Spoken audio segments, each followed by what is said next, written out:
दोस्तों वीडियो के नीचे जो चैनल का नाम दिख रहा है कुछ अलग कुछ रोचक, उसके साइड में जो लाल रंग का सब्सक्राइब लिखा हुआ है उसको क्लिक करके साइड में जो बेल आइकन है, घंटा का आइकन, उसको ऑल कर दीजिए ताकि मैं जब भी वीडियोस अपलोड करूं आपको जानकारी मिले, आपको एसएमएस मिले, नोटिफिकेशन मिले। ठीक है। स्वागत है मेरे चैनल पर दोस्तों। पिछले वीडियो पे हमने पढ़ा था श्री राम लक्ष्मण सीता का वन में प्रवेश करना और लोगों को छोड़कर श्री राम का चले जाना, निषाद राज गुहो से मिलना। तो पिछले सारे वीडियोस आप देख सकते हैं शुरुआत से। इसके लिए इस वीडियो के नीचे चैनल के नेम पे क्लिक कीजिएगा, प्लेलिस्ट में जाइएगा और शुरुआत से देखिएगा। उसके बाद आज का चैप्टर है निषाद राज गुहो के समक्ष लक्ष्मण का विलाप। लक्ष्मण को अपने भाई के लिए स्वाभाविक अनुराग से जागते देख निषाद राज गुहो को बड़ा संताप हुआ। उसने रघुकुल नंदन लक्ष्मण से कहा, तात राजकुमार, तुम्हारे लिए ये आराम देने वाली सैया तैयार है, इस पर सुखपूर्वक सोकर भली बातें विश्राम कर लो। ये मैं तथा इसके साथ के सब लोग वनवासी होने के कारण सब प्रकार के क्लेश सहन करने योग्य हैं, क्योंकि हम सबको कष्ट सहना अभ्यास है, परंतु तुम सुख में ही पले हो, अतः उसी के योग्य हो, इसलिए सो जाओ। हम सब लोग श्री रामचंद्र जी की रक्षा के लिए रात भर जागते रहेंगे। मैं सत्य की शपथ खाकर तुमसे सत्य कहता हूँ कि इस भूतल पर मुझे श्री राम से बढ़कर प्रिय दूसरा कोई नहीं है। इन रघुनाथ जी के प्रसाद से ही मैं इस लोक में महान यश, विपुल धर्म लाभ तथा प्रचुर अर्थ एवं भोग्य वस्तु पाने की आशा करता हूँ। अतः मैं अपने बंधु बांधवों के साथ हाथ में धनुष लेकर सीता सहित सोए हुए प्रिय सखा श्री राम की सब प्रकार से रक्षा करूँगा। इस वन में सदा विचरते रहने के कारण मुझसे यहाँ की कोई बात छिपी नहीं है। हम लोग यहाँ शत्रु की अत्यंत शक्तिशालिनी विशाल चतुरंगिनी सेना को भी अनायास ही जीत लेंगे। ये सुनकर लक्ष्मण ने कहा, निष्पाप निषाद राज, तुम धर्म पर ही दृष्टि रखते हुए हमारी रक्षा करते हो, इसीलिए इस स्थान पर हम सब लोगों के लिए कोई भय नहीं है। फिर भी जब महाराज दशरथ के ज्येष्ठ पुत्र सीता के साथ भूमि पर शयन कर रहे हैं, तब मेरे लिए उत्तम शैया पर सोकर नींद लेना, जीवन धारण के लिए स्वादिष्ट अन्न खाना तथा दूसरे दूसरे सुखों को भोगना कैसे संभव हो सकता है। देखो, संपूर्ण देवता और असुर मिलकर के भी युद्ध में जिनके वेग को नहीं सह सकते, वही श्री राम इस समय सीता के साथ तिनकों के ऊपर सुख से सो रहे हैं। गायत्री आदि मंत्रों के जप, कच्छुना, चंद्रायन आदि तप तथा नाना प्रकार के पराक्रम करने से जो महाराज दशरथ को अपने समान उत्तम लक्षणों से युक्त ज्येष्ठ पुत्र के रूप में प्राप्त हुए हैं, उन्हें इन श्री राम के वन में आ जाने से अब राजा दशरथ अधिक काल तक जीवन धारण नहीं कर सकेंगे। जान पड़ता है निश्चय ही यह पृथ्वी अब शीघ्र विधवा हो जाएगी। तात वनवास की स्त्रियां बड़े जोर से अंतर्नाद करके अधिक श्रम के कारण अब चुप हो गई होंगी। मैं समझता हूँ राजभवन का हाहाकार और चित्कार अब शांत हो गया होगा। महारानी कौशल्या, राजा दशरथ तथा मेरी माता सुमित्रा, ये सब लोग आज की रात तक जीवित रहेंगे या नहीं, ये मैं नहीं कह सकता। शत्रुघ्न की बाट देखने के कारण संभव है मेरी माता जीवित रह जाए, परंतु यदि वीर जननी कौशल्या श्री राम के विरह में नष्ट हो जाएंगी तो ये हम लोगों के लिए बड़े दुख की बात होगी, जिसमें श्री राम के अनुरागी मनुष्य भरे हुए हैं तथा जो सदा सुख का दर्शन रूप प्रिय वस्तु की प्राप्ति कराने वाली रही है, वो अयोध्यापुरी राजा दशरथ के निधन जनित दुख से युक्त होकर नष्ट हो जाएगी। अपने ज्येष्ठ पुत्र महात्मा श्री राम को ना देखने पर महामना राजा दशरथ के प्राण उनके शरीर में कैसे टिके रह सकेंगे। महाराज के नष्ट होने पर देवी कौशल्या भी नष्ट हो जाएंगी। तदनंतर मेरी माता सुमित्रा भी नष्ट हुए बिना नए रहेंगी। महाराज की इच्छा थी कि श्री राम को राज्य पर अभिषेक करूं। अपने उस मनोरथ को ना पाकर श्री राम को राज्य पर स्थापित किए बिना ही हाय मेरा सब कुछ नष्ट हो गया ऐसा कहते हुए मेरे पिताजी अपने प्राणों का परित्याग कर देंगे। उनकी उस मृत्यु का समय उपस्थित होने पर जो लोग रहेंगे और मेरे मरे हुए पिता रघुकुल शिरोमणि दशरथ का सभी प्रेत कार्य का संस्कार करेंगे, वही सफल मनोरथ और भाग्यशाली हैं।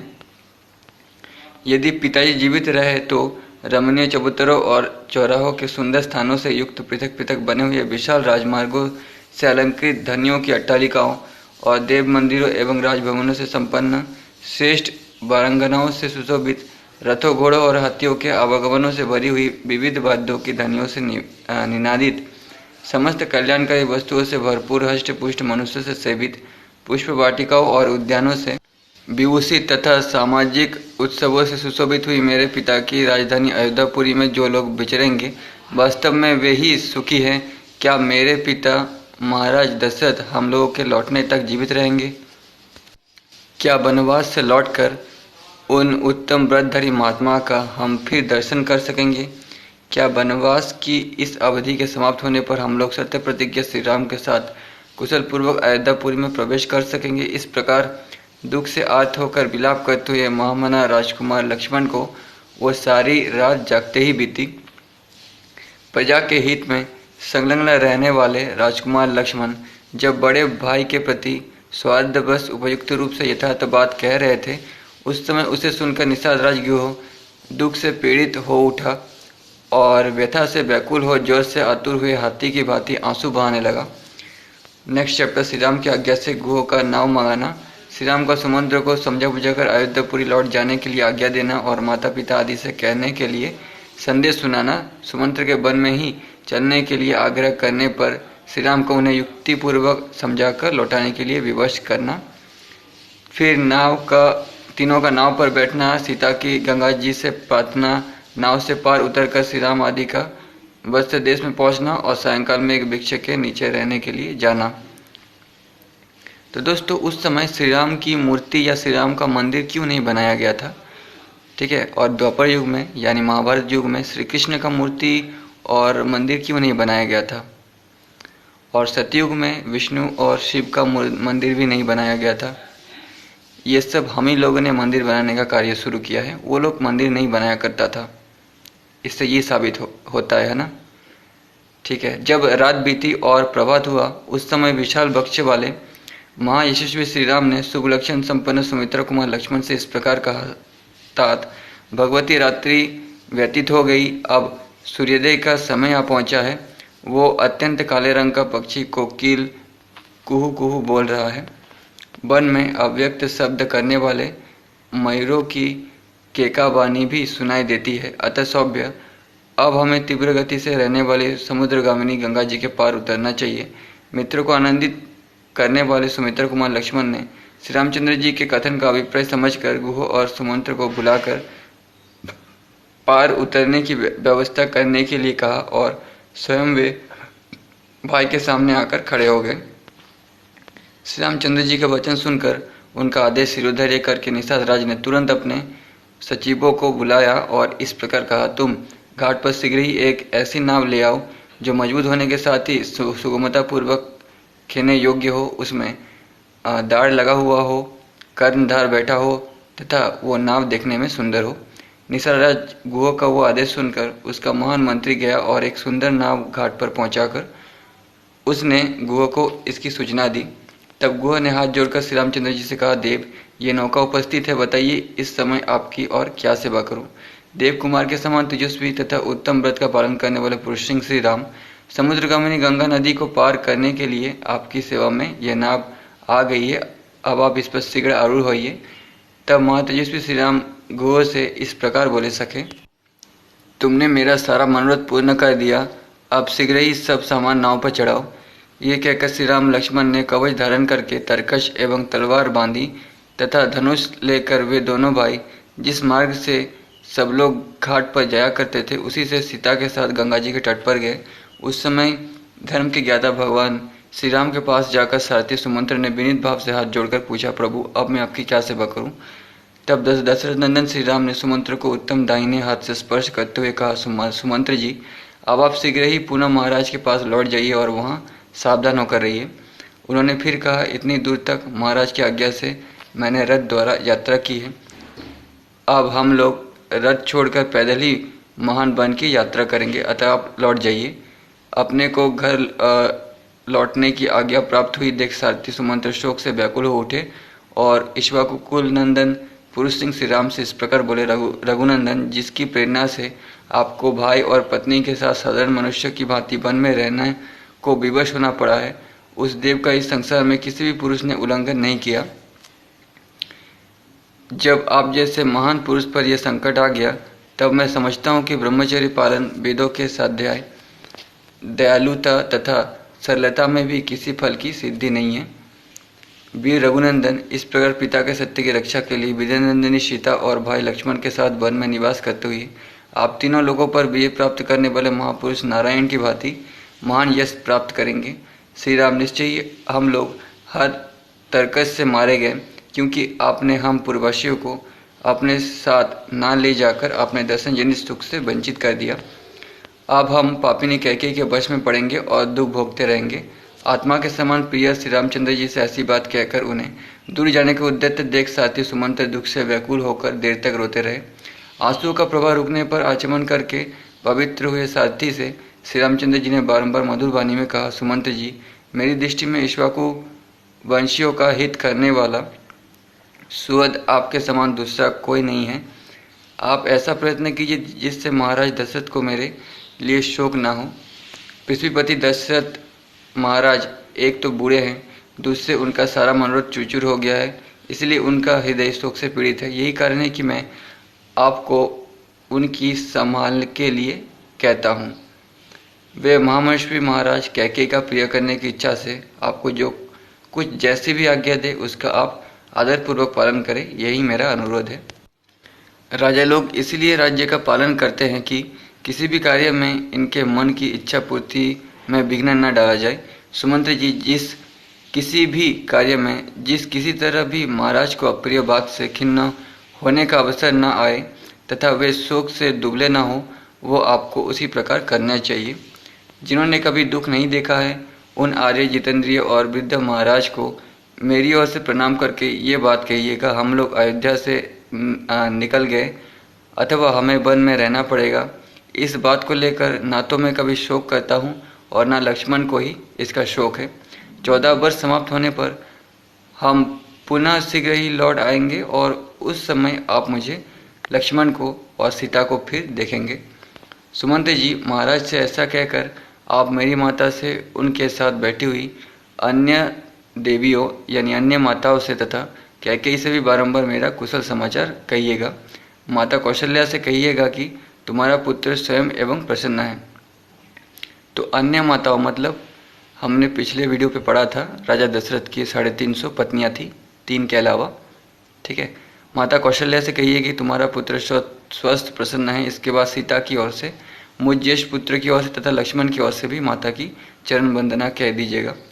तदनंतर मेरी ओर से महाराज से भी ये निवेदन कहिएगा कि आप भरत को शीघ्र ही बुलवा ले और जब वे आ जाए तब अपने अभिष्ट युवराज पद पर उनका अभिषेक कर दे। भरत को छाती से लगाकर और युवराज के पद पर अभिषिक्त करके आपको हम लोगों के वियोग से होने वाला दुख दबा नहीं सकेगा। भरत से भी हमारा यह संदेश कह दीजिएगा कि महाराज के प्रति जैसा तुम्हारा बर्ताव है वैसा ही समान रूप से सभी माताओं के प्रति होना चाहिए। तुम्हारी दृष्टि में कैकेयी का जो स्थान है वही समान रूप से सुमित्रा और मेरी माता कौशल्या का भी होना उचित है। इन सब में कोई अंतर ना रखना। पिताजी का प्रिय करने की इच्छा से युवराज पद को स्वीकार करके यदि तुम राजकाज की देखभाल करते रहोगे तो इहलोक और परलोक में सदा ही सुख पाओगे। श्री रामचंद्र जी ने सुमंत्र को लौटाते हुए जब इस प्रकार समझाया तब उनकी सारी बातें सुनकर वे श्री राम से स्नेहपूर्वक बोले, तात, सेवक का स्वामी के प्रति जो सत्कार पूर्ण बर्ताव होना चाहिए उसका यदि मैं आपसे बात करते समय पालन ना कर सकूं, यदि मेरे मुख से स्नेहवश कोई दृष्टतापूर्ण बात निकल जाए तो ये मेरा भक्त है ऐसा समझकर आप मुझे क्षमा कीजिएगा।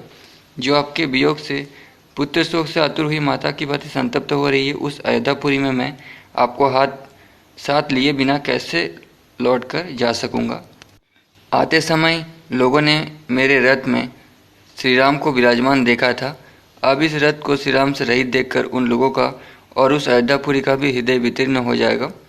जैसे युद्ध में अपने स्वामी वीर रथी के मारे जाने पर जिसमें केवल सारथी शेष रह गया हो, ऐसे रथ को देखकर उसकी अपनी सेना अत्यंत दयनीय अवस्था में पड़ जाती है।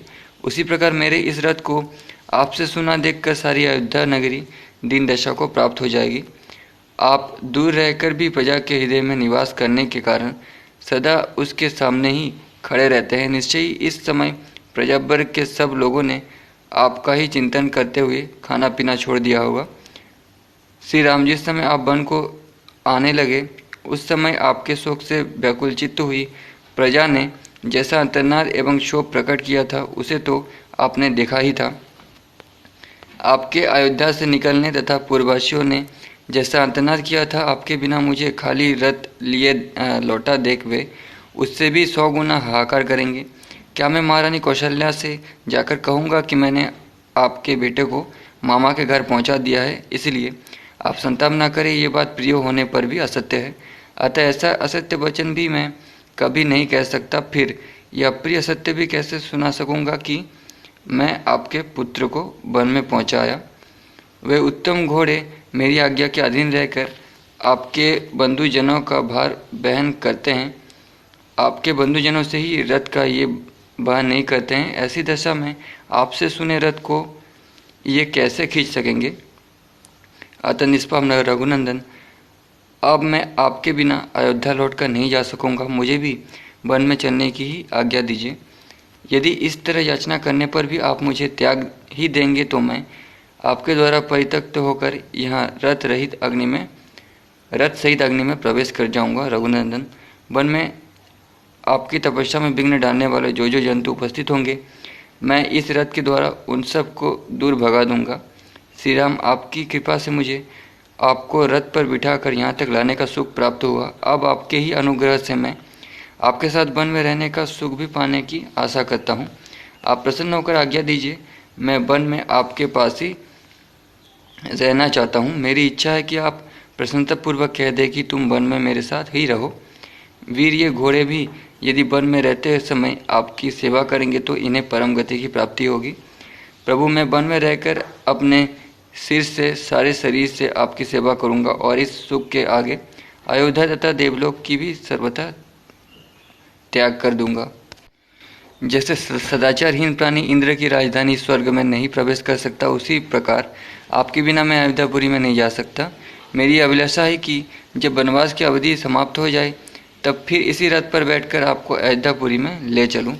वन में आपके साथ रहने से ये 14 वर्ष मेरे लिए 14 क्षणों के समान बीत जाएंगे, अन्यथा 1400 वर्षों के समान भारी जान पड़ेंगे। अतः भक्तवत्सल, आप मेरे स्वामी के पुत्र हैं। आप जिस पथ पर चल रहे हैं उसी पर आपकी सेवा के लिए साथ चलने को मैं भी तैयार खड़ा हूँ। मैं आपके प्रति भक्ति रखता हूँ, आपका वित्त हूँ और वित्तजनोचित मर्यादा के भीतर स्थित हूँ, अतः आप मेरा परित्याग ना करें। इस तरह अनेक प्रकार से दीन वचन कहकर बारंबार याचना करने वाले सुमंत्र से सेवकों पर कृपा करने वाले श्री राम ने इस प्रकार कहा, सुमंत्र जी, आप स्वामी के प्रति स्नेह रखने वाले हैं। मुझे आपकी जो उत्कृष्ट भक्ति है उसे मैं जानता हूँ। फिर भी जिस कार्य के लिए मैं आपको यहाँ से अयोध्यापुरी में भेज रहा हूँ उसे सुनिए। जब आप नगर को लौट जाएंगे तब आपको देखकर मेरी छोटी माता कैकेयी को यह विश्वास हो जाएगा कि राम वन को चले गए। इसके विपरीत यदि आप नहीं गए तो उसे संताप नहीं होगा। मेरे वनवासी हो जाने पर भी वो धर्मपरायण महाराज दशरथ के प्रति मिथ्यावादी होने का संदेह करे, ऐसा मैं नहीं चाहता।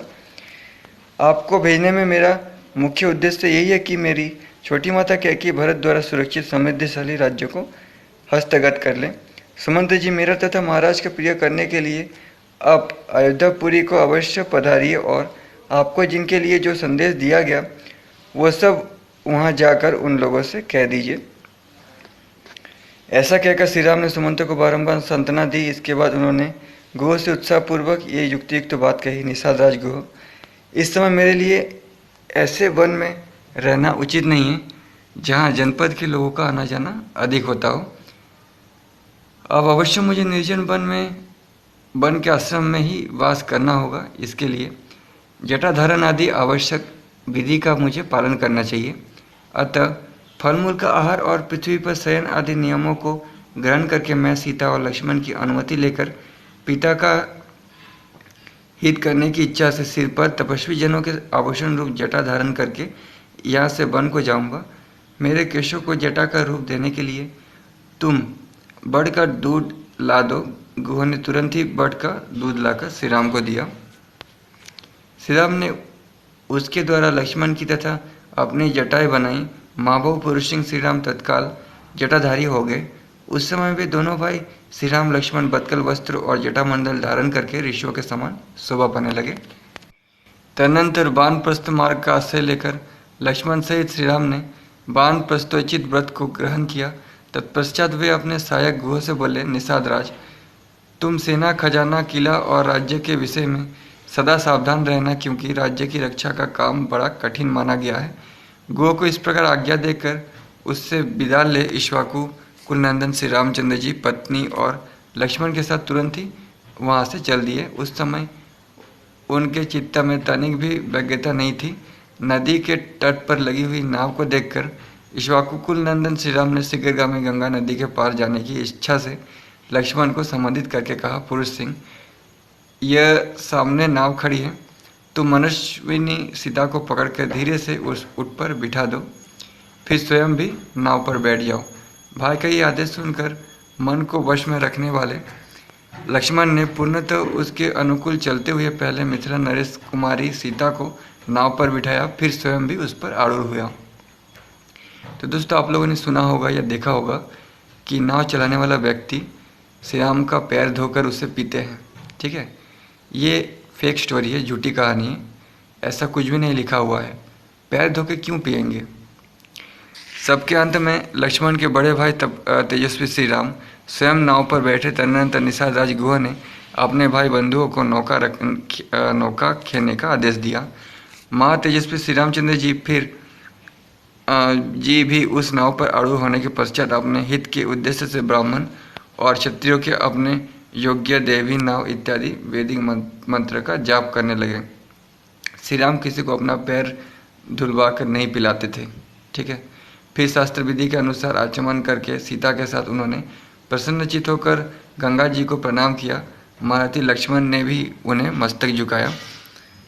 इसके बाद श्री राम ने सुमंत्र को तथा सेना सहित गुह को भी जाने की आज्ञा दे नाव पर भली भांति बैठकर मल्लाहों को उसे चलाने का आदेश दिया। तदनंतर मल्लाहों ने नाव चलाई। कर्णधार सावधान होकर उसका संचालन करता था। वेग से सुंदर दाढ़ चलाने के कारण वह नाव बड़ी तेजी से पानी पर बढ़ने लगी। भागीरथी की बीज धारा में पहुंचकर सती साध्वी विद्यानंदिनी सीता ने हाथ जोड़कर गंगा जी से ये प्रार्थना की, देवी गंगे, ये परम बुद्धिमान महाराज दशरथ के पुत्र हैं और पिता की आज्ञा का पालन करने के लिए वन में जा रहे हैं। ये आपसे सुरक्षित होकर पिता की इस आज्ञा का पालन कर सके, ऐसी कृपा कीजिए। वन में पूरे 14 वर्षों तक निवास करके ये मेरे तथा आपके भाई के साथ पुनः अंतपुरी को लौटेंगे। सौभाग्यशालिनी देवी गंगे, उस समय वन में पुनः कुशलता पूर्वक लौटकर संपूर्ण मनोरथ से संपन्न हुई मैं बड़ी प्रसन्नता के साथ आपकी पूजा करूंगी। स्वर्ग, भूतल और पाताल तीनों मार्ग पर विचरने वाले देवी, तुम यहाँ से ब्रह्मलोक तक फैली हुई हो और इस लोक में समुद्र राज की पत्नी के रूप में दिखाई देती हो। शोभाशालिनी देवी पुरुष सिंह श्री राम जब पुनः वन से सकुशल लौटकर अपना राज्य प्राप्त कर लेंगे, तब मैं सीता पुनः आपको मस्तक झुकाऊंगी और आपकी स्तुति करूंगी। इतना ही नहीं, मैं आपका प्रिय करने की इच्छा से ब्राह्मणों को 1 लाख गोहे, बहुत से वस्त्र और उत्तमोत्तम अन्न प्रदान करूंगी। देवी पुनः अयोध्यापुरी में लौटने पर मैं शस्त्र, देव दुर्लभ पदार्थ से तथा राज्य के अभाग से रहित पृथ्वी, वस्त्र और अन्न के द्वारा भी आपकी पूजा करूंगी। आप मुझ पर प्रसन्न हो। आपके किनारे जो जो देवता, तीर्थ और मंदिर है, उन सब का मैं पूजन करूंगी। निष्पाप गंगे, मैं महाबाहु पाप रहित मेरे पतिदेव मेरे तथा अपने भाई के साथ वनवास से लौटकर पुनः अयोध्या नगरी में प्रवेश करें। पति के अनुकूल रहने वाली सती सावित्री सीता इस प्रकार गंगा जी से प्रार्थना करती हुई शीघ्र ही दक्षिण तट पर जा पहुंची। किनारे पहुंचकर शत्रु को संताप देने वाले नरश्रेष्ठ श्री राम ने नाव छोड़ दी और भाई लक्ष्मण तथा विद्यानंदिनी सीता के साथ आगे को प्रस्थान किया। तदनंतर महाबाहु श्री राम सुमित्रा नंदन लक्ष्मण से बोले, सुमित्रा कुमार, अब तुम सजन और निर्जन वन में सीता की रक्षा के लिए सावधान हो जाओ। हम जैसे लोगों को निर्जन वन में नारी की रक्षा अवश्य करनी चाहिए, अतः तुम आगे आगे चलो, सीता तुम्हारे पीछे पीछे चले और मैं सीता की तरह तुम्हारी रक्षा करता हुआ सबसे पीछे चलूंगा। पुरुष प्रवर हम लोगों को एक दूसरे की रक्षा करनी चाहिए। अब तक कोई भी दुष्कर कार्य समाप्त नहीं हुआ है, इस समय से ही कठिनाई का सामना आरंभ हुआ है। आज विजय कुमारी सीता को वनवास के वास्तविक कष्ट का अनुभव होगा। अब ये ऐसे वन में प्रवेश करेंगी जहाँ मनुष्य के आने जाने का कोई चिन्ह दिखाई नहीं देता, ना धान आदि के खेत होंगे, ना टहलने के लिए बगीचे, जहाँ ऊंची नीची भूमि होगी और गड्ढे मिलेंगे जिसमें गिरने का भय रहेगा। तो सीता जी को वन का कष्ट ये राम कह रहे हैं। आपसे सीता जी को पता चलेगा वन का कष्ट क्या होता है। श्री रामचंद्र जी का ये वचन सुनकर लक्ष्मण आगे बढ़े, उनके पीछे सीता चलने लगी और तथा सीता के पीछे रघुकुल नंदन श्री राम थे। श्री रामचंद्र जी शीघ्र गंगा जी के उस पार पहुंचकर जब तक दिखाई दिए तब तक सुमंत निरंतर उन्हीं की ओर दृष्टि लगाए देखते रहे। जब वन के मार्ग में बहुत दूर निकल जाने के कारण वे दृष्टि से ओझल हो गए, तब तक तपस्वी सुमंत्र के हृदय में बड़ी व्यथा हुई, वे नेत्र से आंसू बहाने लगे। लोकपालों के समान प्रभावशाली वरदायक महात्मा श्री राम गंगा को पार करके क्रमशः समृद्धिशाली वस्त्र देश प्रयोग में जा पहुँचे, जो सुंदर धन धान्य से संपन्न था। वहाँ के लोग बड़े हष्टपुष्ट थे। वहाँ उन दोनों भाइयों ने मृगया विनोद के लिए बराह, सिंह, विशद, महारुरु इन 4 महामृगों पर बाणों का प्रहार किया। तत्पश्चात जब उन्हें भूख लगी तब पवित्र कंदमूल आदि लेकर सायंकाल के समय ठहरने के लिए वे सीता जी के साथ एक वृक्ष के नीचे चले गए। नेक्स्ट चैप्टर श्री राम का राजा को उपलब्ध देते हुए कौशल्या से